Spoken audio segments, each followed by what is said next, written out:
vous ne pouvez pas échapper au fait que l'islam prend de la valeur, et s'il est fort, s'il est conquérant, s'il est décidé à avancer, eh bien il va imposer sa loi, c'est clair.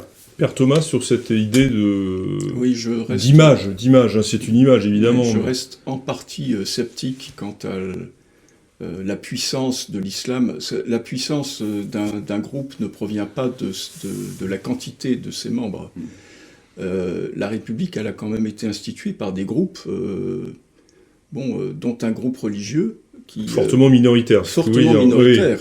Oui. Et ce sont eux qui ont fait les lois. Parce qu'ils avaient une volonté d'attaquer l'Église catholique et de la réduire à néant. Donc, moi, l'islam, bien évidemment, je ne suis pas pro-islamiste, mais je vois plutôt l'islam comme un instrument providentiel qui nous amènera, si nous le voulons évidemment, si nous avons le désir de nous convertir, qui nous amènera à retrouver notre identité catholique et à retrouver les racines chrétiennes de la France. Père Thomas nous dira que finalement l'islam n'est pas le danger essentiel. Non, je considère que ce n'est pas le danger essentiel pour la France. Le danger essentiel pour la France, il est beaucoup plus ancien et il a fait beaucoup plus de dégâts que l'islam n'en a fait jusqu'à présent.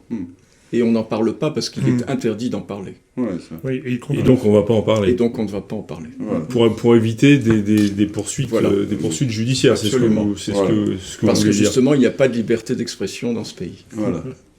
Donc vous revendiquez la liberté d'expression.